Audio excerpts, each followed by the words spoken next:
Mirë, dhe pas këtij informacioni, pra këtij raportit Bankës së Shqipërisë, sikurse u thashë edhe pak më herët, do të mbetemi tek ekonomia, pasi do të kemi një hapësirë interviste me ekspertin e ekonomisë, me Selami Xhepën. Zoti Xhepa, faleminderit që jeni me ne.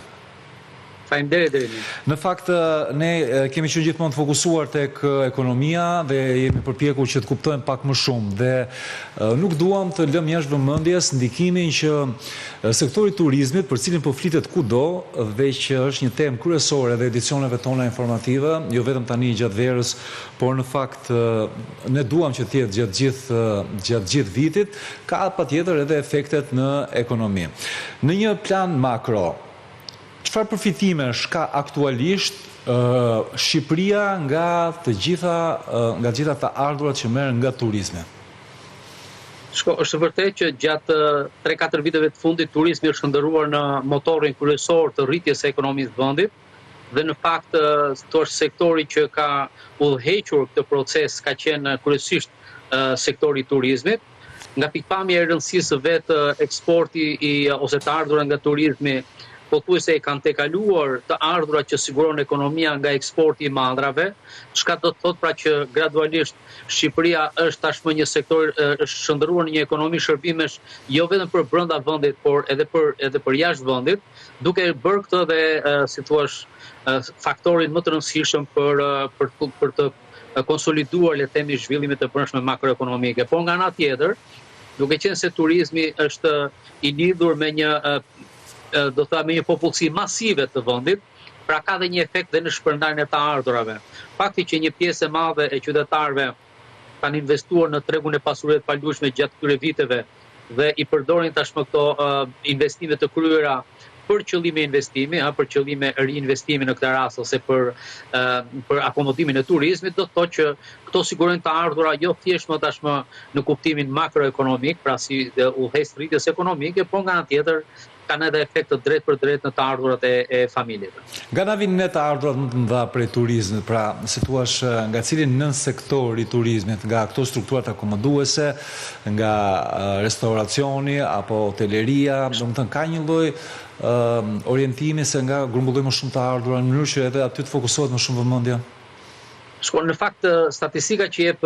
Banka e Shqipërisë, sepse Banka e Shqipërisë i harton statistikat e bilancit pagesave, janë në tërësinë e tyre, por normalisht vetë industria dhe operatorët turistik kanë njohje më të plota, meqense ata, si thua, janë përgjithë në këtë lloj biznesi, por duke qartazit që kryesisht strukturat e akomodimit e kanë rolin më të madh, ndoshta më pak në sektorët e tjerë, siç janë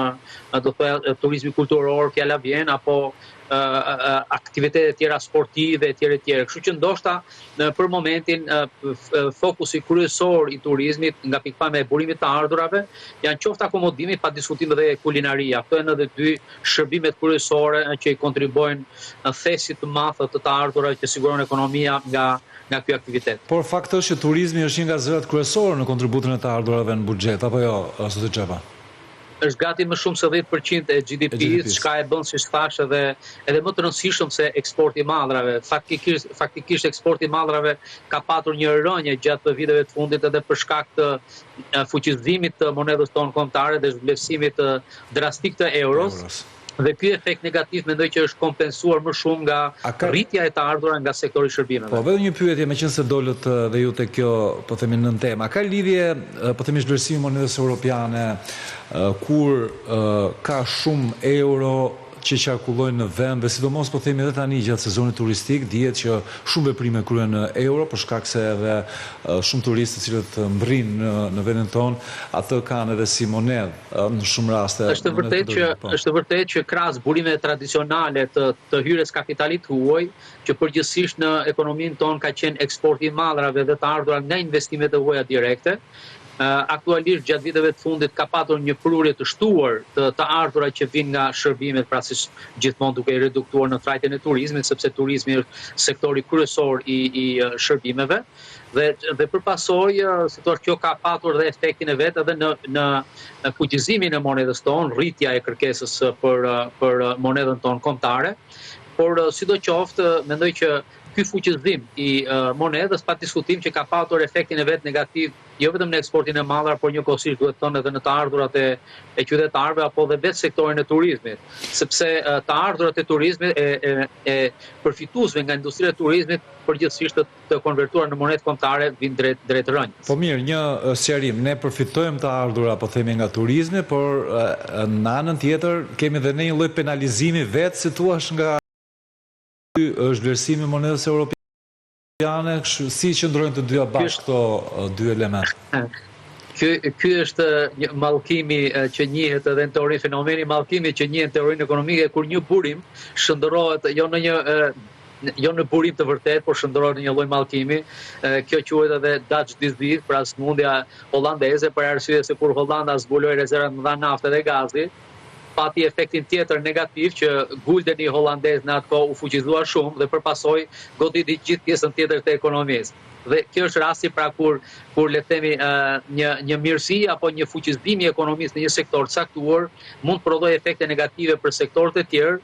prandaj dhe kjo është arsye që duhet parë në ekuilibër. Nëse nga pikpamja e sektorit turizmit, efekti i kursit këmbimit ka nevojë për një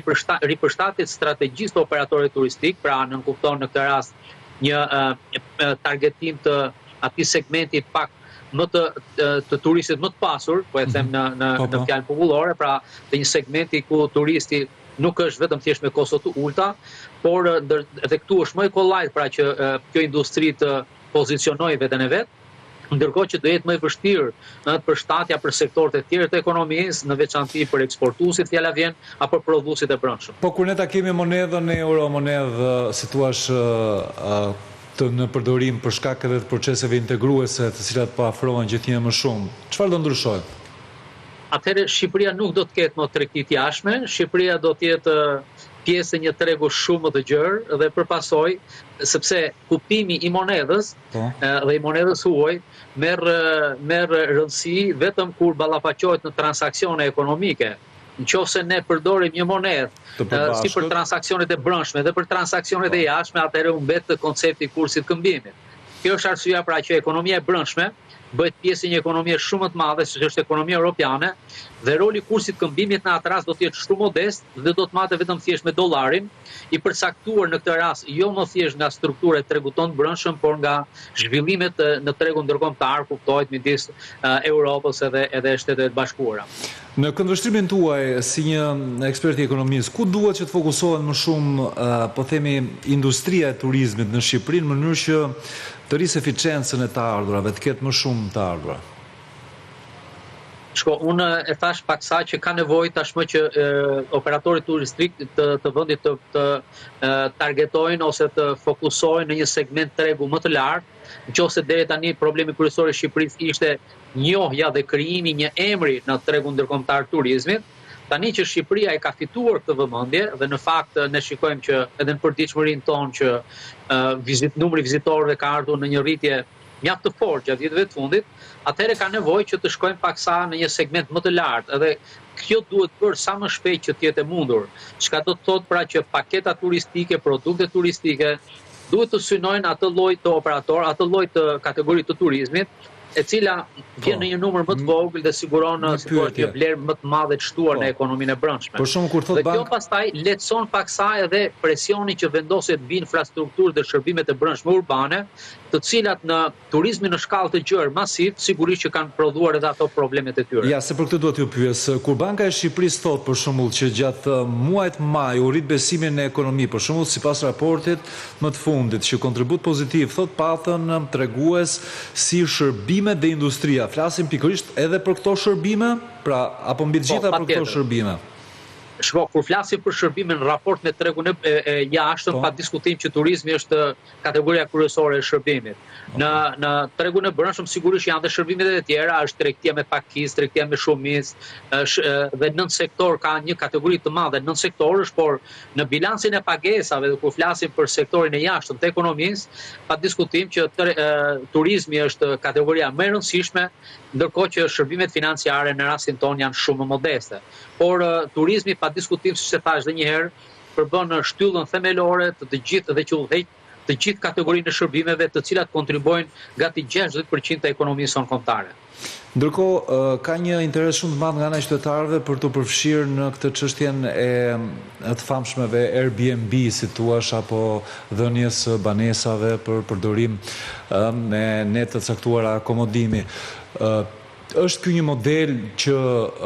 gjykoni për shembull që pavarësisht se kjo është një pyetje që i drejtohet më shumë një operatori turistik, po nga këndvështrimi ekonomik, është një pyetje që i rrit të ardhurat, si thua, atyre që duan të investojnë në këtë sektor? Shiko, në fakt nga pikpamja e efektit që ka ky lloj aktiviteti turistik, mendoj që e masivizon sektorin. Nga pikpamja e shpërndarjes së të ardhurave ka një efekt shumë të rëndësishëm gjykimin tim, për arsye se si thua e shpërndan gjithë atë tortën e madhe të të ardhurave që vijnë nga kjo industri në më shumë familje, në më shumë individ. Ndërkohë që le të themi turizmi që i zhvilluar nëpërmjet strukturave fikse akomoduese, siç janë hotelet me shumë hyje, kutoj që krijon një përqendrim më të madh të ardhurës dhe përpasoj nga pikpamja sociale, flasim gjithmonë, efekti në rastin e dytë është më modest se sa në rastin e parë. Por nga pikpamja e eficiencës ekonomike, pa diskutim që turizmi nëpërmjet struktura akomoduese është gjithmonë ai që është më eficienti, edhe për shkak të lidhjeve më të forta që krijohen në zinxhirin e ekonomisë, sepse këto struktura akomoduese lidhen me nën sektor të tjerë, fjala vjen me bujqësinë, me sektorë të tjerë të brendshëm të kulinarisë, fjala vjen industritë e tjera dhe përpasoj edhe efekti nga pikpamja e eficiencës është më i lartë. Kështu që është çështje objektivi çfarë synojmë ne që të arrijmë nëpërmjet kësaj industrie. Shpërndarjen më të mirë të ardhurës apo rritjen e eficiencës ekonomike. E qartë, ndërkohë ne flasim për turizëm të lirë, si thua, por duam që ta maksimalizojmë të ardhurat, pra incomes në buxhetin e shtetit. Sa ndikon kjo? Mos duhet që mbase dal nga dal fillojmë që të mos ofrojmë vetëm këtë turizmin e lirë dhe masiv, po mbase të rrisim dhe ato ofertat turistike në mënyrë që të shpenzohet më shumë para dhe normalisht të rritet shuma e parave që grumbullohen? E drejtë, domethënë ajo që mendoj që duhet të bëhet më mirë dhe duhet të synojnë që politikat publike ta fuqizojnë më fort, është elementi i ndërlidhjeve ndërdeksore që duhen krijuar në ekonomi. Pra, strukturat tona hoteliere, fjala vjen të krijojnë lidhje më të forta kontraktuale me fermerët, me ferma shqiptare dhe me gjithë segmentet e tjera të operatorëve lokal të biznesit, në mënyrë që të ndihmohet edhe ekonomia lokale në zonat ku zhvillohet aktiviteti turistik. Pra, nga kjo pikpamje, jo vetëm që duhet punuar pra për rritjen e cilësisë së shërbimit, por rritjen e cilësisë të produktit turistik në vetvete, që është një produkt jashtëzakonisht kompleks, është shumë i vështirë se sa një produkt fizik që ne shikojmë, sepse është shërbim i lidhur me emocion, me ndjesi, por përveç kësaj, pra, siç e thash, efekti kapilar që ne duhet shtrim në gjithë sektorët e ekonomisë ka mundësi të mëdha për të çliruar burime shumë të forta të rritjes ekonomike. Megjithatë, një nga sektorët që duhet zhvillohet më shumë dhe që kërkohet gjithmonë t'i kushtohet vëmendje është industria e prodhimit. Duket se në këtë pjesë ende nuk po themi vitalizohet kjo industri, sepse në fundit produkti është ai që mbetet, pra ajo që është, si më thonë, një lloj njësie mace, pra çfarë prodhon Shqipëria. Çfarë mund të themi për këtë pjesë? Shiko, në fakt, po që se do të shikojmë gjatë 2-3 viteve të fundit, edhe aktiviteti i manifakturës ose industria prodhuese dhe përpunuese, ashtu sikurse edhe bujqësia kanë ardhur në një rënje, çka mendoj që është një shqetësim serioz për politikat tona të brendshme. Unë mendoj që një nga faktorët themelor ka qenë, përveç problemeve të tjera, ka qenë edhe vetë kursi i këmbimit, për arsye se fuqizimi i monedhës ka goditur aftësinë konkurruese të firmave të brendshme prodhuese, çka krijon më shumë terren për firmat dhe për produktet e huaja dhe për pasojë, si thua, i kanë nxjerrë jashtë tregut shumë nga këto prodhues. E njëjta gjë duhet thonë edhe për bujqësinë. Kështu që duhet parë që politikat e zhvillimit kanë nevojë për një lloj, si thua, platforme të re, të një lloj riindustrializimi, pra duke konceptuar industrinë e re në formatin e një profili të shoqërive të sotme në kushtet e teknologjive të sotme, ashtu sikurse po zhvillojnë politika industriale në vendet e tjera të zhvilluara, mendoj që edhe Shqipëria ka nevojë për të ridizenjuar edhe një herë një qasje më të mirë strategjike nga pikpamja e instrumenteve që ne duhet të adoptojmë dhe mund të përdorim në mënyrë që të krijojmë, si thua, atë profilin e industrive të reja, të cilat janë konkurruese jo thjesht me paga të ulta, sepse siç e kemi parë fasonerit pra dështuan pothuajse, por shkojnë drejt atyre industrive që e ruajnë konkurrueshmërinë e tyre edhe në kushtet e një vendi me paga të larta. Po, aq më tepër që konkurrueshmëria është dhe një nga pjesët e rëndësishme grup kapitujve të procesit integrimit. Sapo hapur. Po, sapo hapur, eksakt, për integrimin në Bashkimin Evropian. Doja t'ju pyesja për një çështje që ka ngjallur shumë kurreshtje për t'u larguar pak nga turizmi, për të ashtu quajtur paqe fiskale të propozuar nga ana e qeverisë, dhe kjo e bërë menjëherë pak përpara zgjedhjeve, në fakt vetëm 2 ditë para zgjedhjeve e miratoi qeveria shfuqizimin e masave administrative. Po në përgjithësi ka patur edhe herë të tjera tentativa nga ana e autoriteteve për këtë lloj nismash. A kanë efekte dhe nëse po, cilat janë ato? Shiko, në përgjithësi ne kemi kryer falje fiskale her pas here, sa kohë që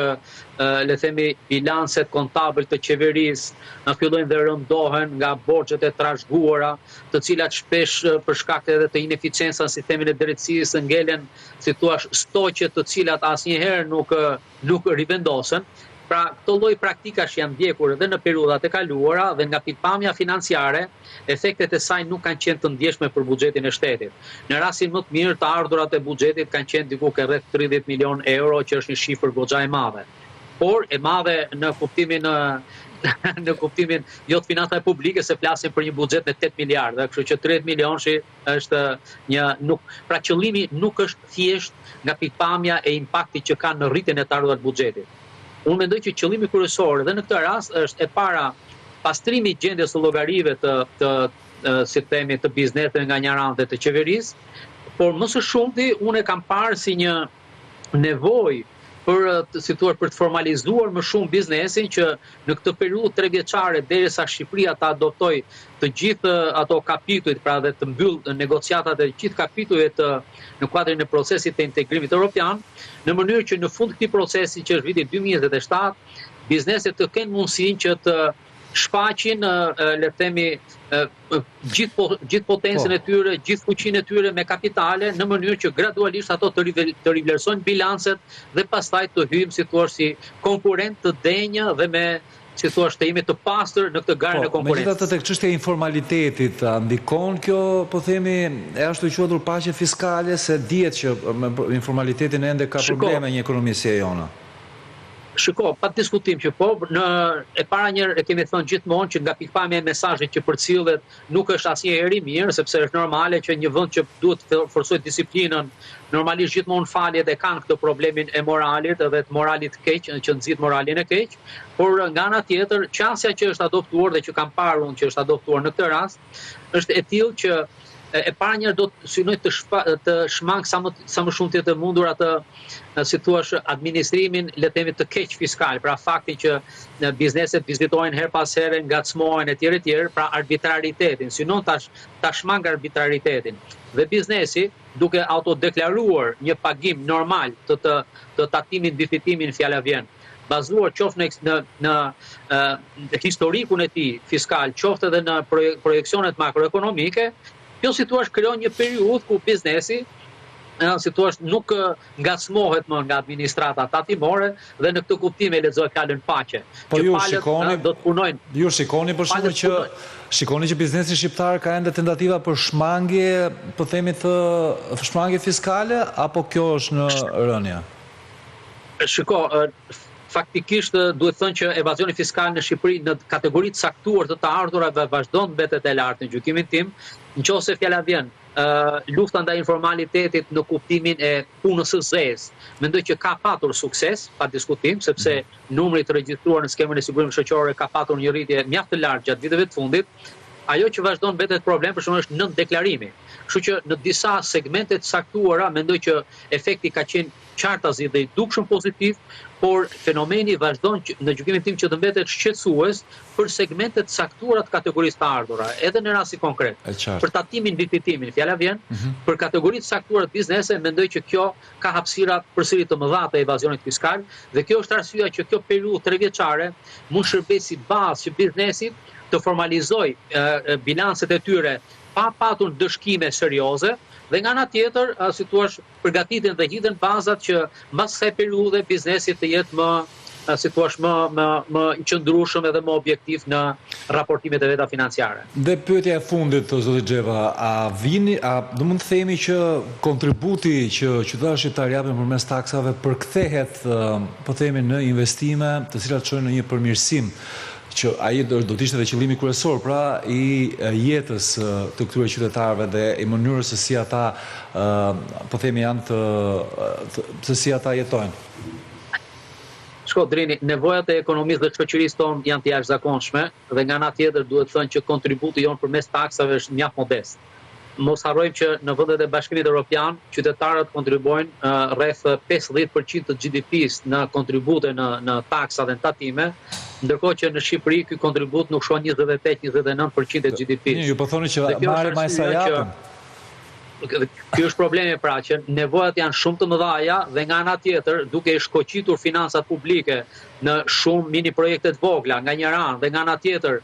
për shkak nevojat sociale që janë shumë të mëdha dhe mundësitë ekonomike janë shumë të vogla, është shumë e vështirë, si thua, për të bërë një diferencë shumë të madhe. Por ajo që është kryesore dhe që duhet thënë në këtë rast është që cilësia e shërbimeve publike, eficienca e programeve të investimeve publike metet një nga shqetësimet më serioze sa i takon